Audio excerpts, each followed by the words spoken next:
there guys, and welcome back. On this week's show, we're going to be making a bread box.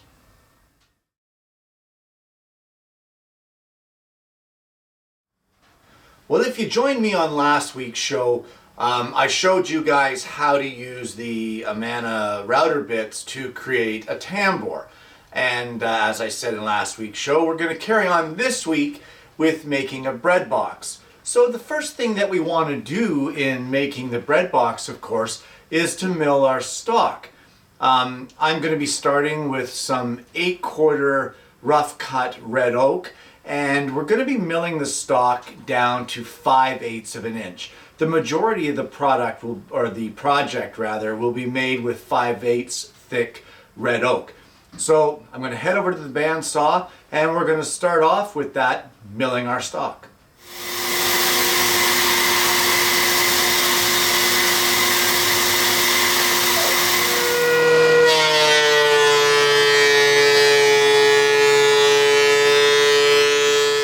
I finished milling my stock down to 5/8 of an inch thick, and the first thing that I'm going to need to do now that I have my stock is to laminate some pieces together. I'd like the wood grain to go vertical on the sides of my bread box, and I don't have a piece that is wide enough. So I'm going to laminate them together, and what you want to finish with is a piece that is at least 14 1/8 inches wide and 20 inches long, and this will make 2 of your side pieces. So I'm going to joint the edges, and we're going to use biscuits to join this together, and this here actually is not quite the width that I need, so I will need to add a piece in the middle.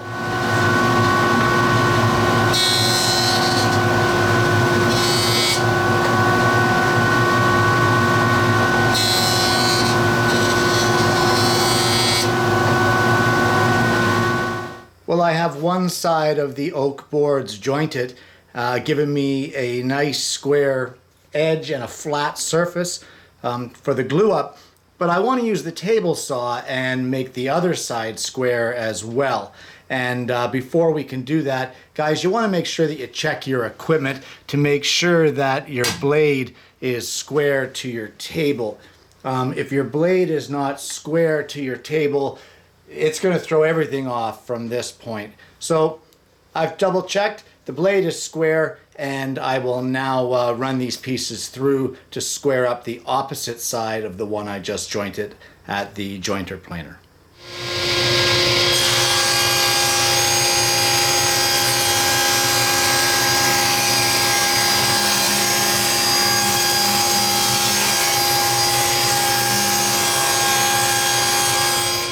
So before you go crazy with this, with your biscuit joiner, you really need to consider where you're placing your biscuits, because as I said earlier, this particular piece that's going to be 14 1/8 wide and just over 20 inches long, this is going to yield both of our side pieces.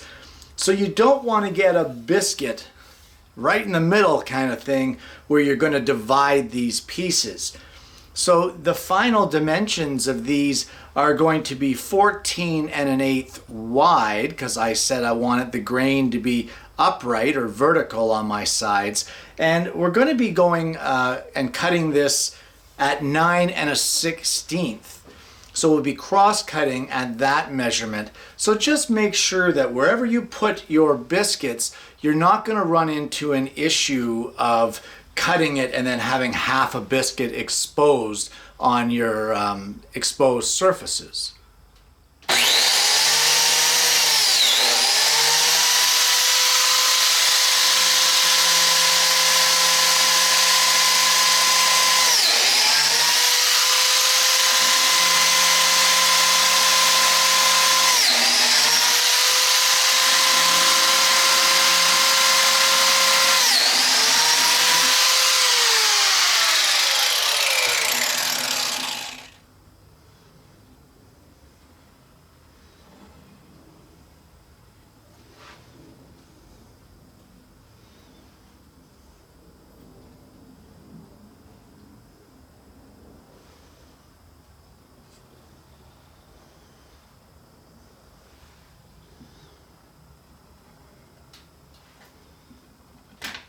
Now I'm gluing this one up in stages just to give me a little more kind of breathing room for the glue up.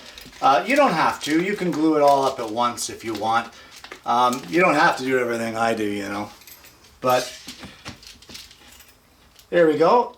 We're going to set this aside and let this dry up. I'm going to throw a few more clamps on it, and then we're going to move on to cutting some of the other pieces for this bread box. The next piece that we're going to work on while we're waiting for the other lamination is the top. And for the top, you're going to need a piece that's 8 1/16 wide and about 22.5 long. Again, it's going to be out of the 5/8 thick stock. I say about 22, 23 long because we're going to trim it down to size later. So if your planer has been giving you some snipe, make sure that you leave extra to be able to cut that off later. You may want to look into adjusting your planer, but that's another issue. I'm going to laminate this piece again because I don't have something that's over 8 inches wide at this particular time. So if you have a piece that fits those dimensions, great. If not, just like we did on the side panels, I'm going to laminate those up. You don't need a video of the whole biscuit and the jointing process and all of that, but use those dimensions I gave you, and you want to laminate a piece for the top of the bread box. Well, now that I've got my piece laminated for the top of the bread box, I'm going to need one for the base. And the rough dimensions here are 15 by 22. I'm going to laminate that together. We're going to trim it down to size a little later, and once again we're in 5/8 of an inch stock. Okay, so we've got all of the major boards laminated and ready to go. They still have to be cut down to their final dimensions, and that's where we're going to start at this point. So that very first board that you put together, and I said it was going to yield 2 pieces, let's get that board and we're going to cut them down to their final dimensions. The first dimension that we want to cut is the width of this board, which is going to be 14 1/8.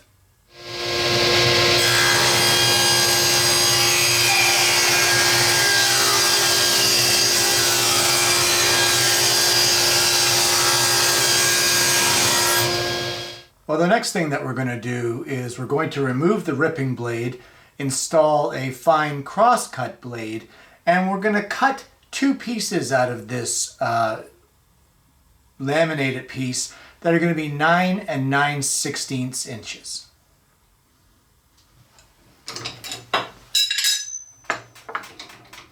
And there are the 2 pieces cut to their final dimensions.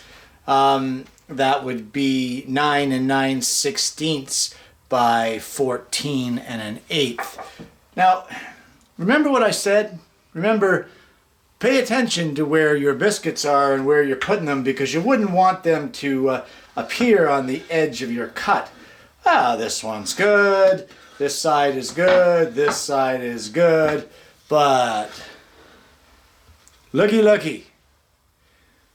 The host of the show cut right through his biscuit. I guess that's the bottom of the sidewalls. Luckily, I'll be able to conceal that. A little disappointed that it happened, but it happens to the best of us. So I'm going to give these a really good sanding now, and once I get them sanded up, we're going to do some layout lines.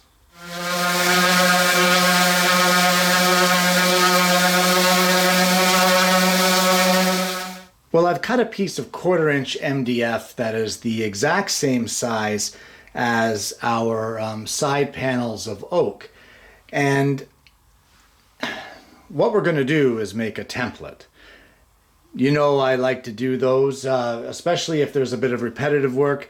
And if you're a regular viewer on my show, you know that if I've got my marker out and my notepad, it's about to get confusing. So hang in there and we're going to get this done. For this particular marking or layout, we're going to go under the assumption that this piece of paper is the same size as our side panels. And we need to draw two arcs here. And one of them is going to be right here along this radius.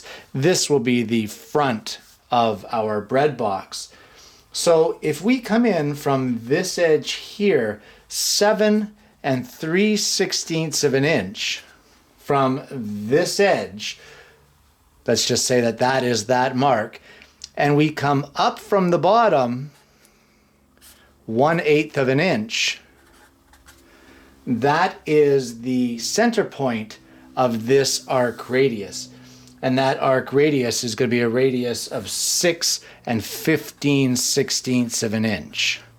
So if we set our compass to 6 15/16, we're going to end up with an arch something like that.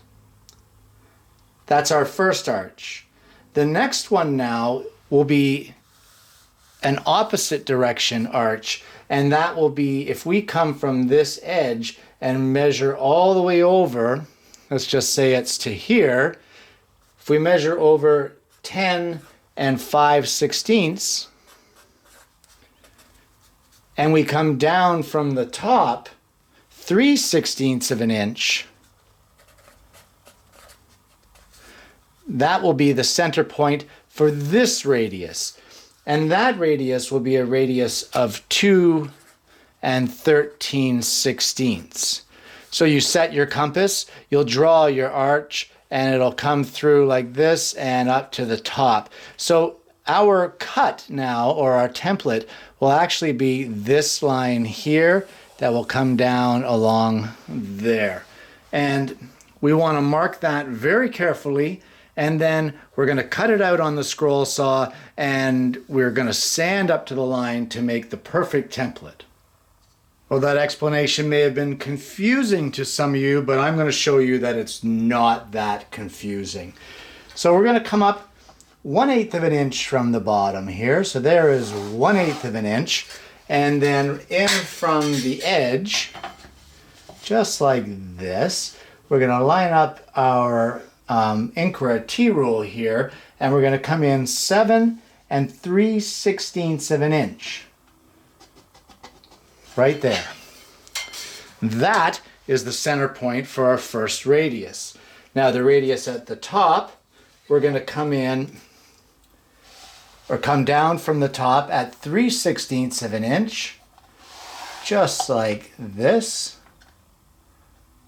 I apologize if I'm getting in the way of the camera. And from this edge here, oh, it looks like I have to readjust here. No problem. One little quick readjustment. There we are. And we have to come in from this edge on the left 10 5/16. And that would be right there. So this point here is our center mark, and this point here is our center mark. I don't know if those are showing up on the camera. Let's just hope they are and that the sunshine isn't wrecking it. Now it's time to get a compass. So for this top radius up here, as I said, you set your compass to a radius of 2 13/16, and we're just going to draw our radius just like that. And there is our first arch. The most difficult part here for me is working around the camera. Now for this one here, that's quite a large arch at 6 15/16. I don't have a compass that large, so I'm going to have to get my beam compass. And if you guys don't have one, maybe you should look up on my channel where I showed you guys how to make your own. But I'm going to get my beam compass, and I'm going to draw this arch. And with our beam compass set to the proper size, we can draw our second arch. And that was at 6 15/16. So you can see that we have this arch here, or this profile. Not sure how well that shows on camera. Let me tilt this up so you can see it there. and there it is. So I'm going to cut that out and then sand it up to the line using the drum sander. Now we're using a number 3 reverse tooth blade here, and that should be fine for cutting quarter MDF. Again, you don't need to follow the lines perfectly because we're going to finish it up on the sander afterwards.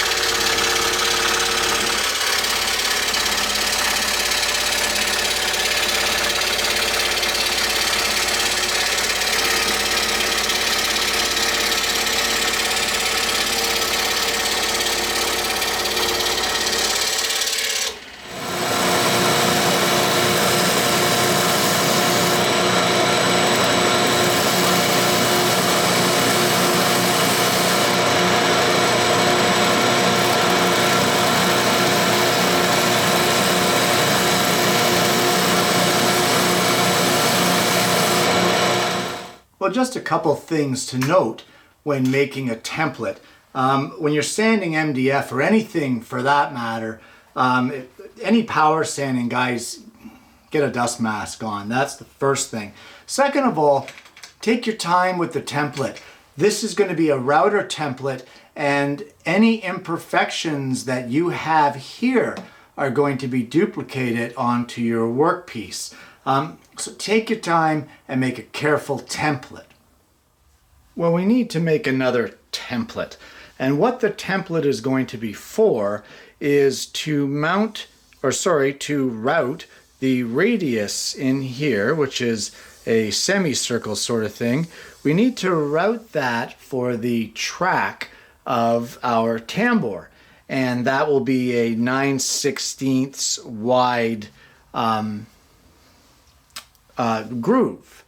So it gets a little confusing now as to how to go about routing that. The actual groove that is going to be placed inside of our side pieces is going to be a radius of 5 7/8 of an inch. That will be the radius of this particular track. That's the inside radius. So it'll be the outside of it here, and this will be 9/16 of an inch wide. Now the problem is that we're going to be using a 1/2 inch bit to route it, and we're going to be using a 3/4 inch collar for our router. So how big do you make the template in order to get this size? Well, this is a 1/2 inch bit. This is a 3/4 inch collar. So 3/4 minus the 1/2 inch leaves you with a 1/4 inch difference between the two. But of course you're only routing one side, so you need to divide this in half. So that will be 1/8. So that is how much you need to reduce the size of your template if you're routing with this particular collar. And whatever collar you're using, you can figure out your calculation. So if I need a radius of 5 7/8, but I have to reduce my template by 1/8 of an inch, this now will become a 5 3/4 inch radius circle that I need to make in order to use it as a template to route the track for my tambour. So in order to make this template for our tambour track, I'm going to be making it out of 3/4 MDF, and you want to draw a line just like we did before. This one will be 1 inch up from the bottom, and then I'm just going to put a line in the middle of this board at, this one's 12 inches wide. That's 6 inches, and that is our center point for our radius. And with that now, we're just going to take our beam compass, and like I said, it's set at 5 3/4, which is the dimension that we figured, allowing for our collar for the router. And now we will cut this out. We'll extend these lines straight down with a square. We're going to cut this out at the scroll saw and again over to the sander and sand it up to the lines.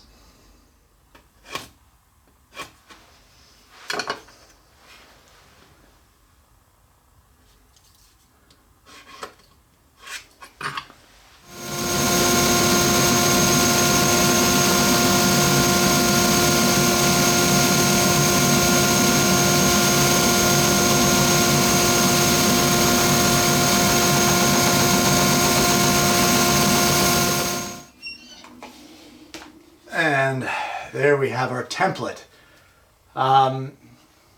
Nothing really special.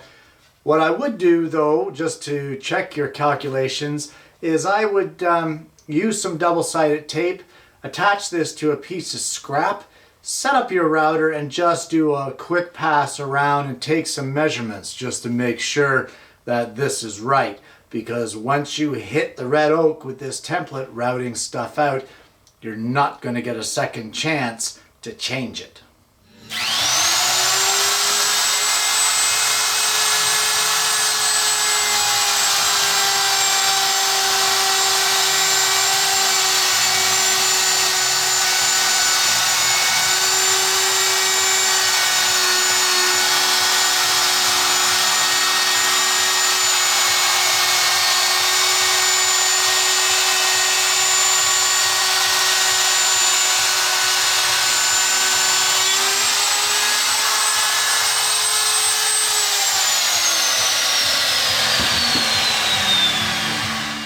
Well, that was our test pass of our template and our router bit.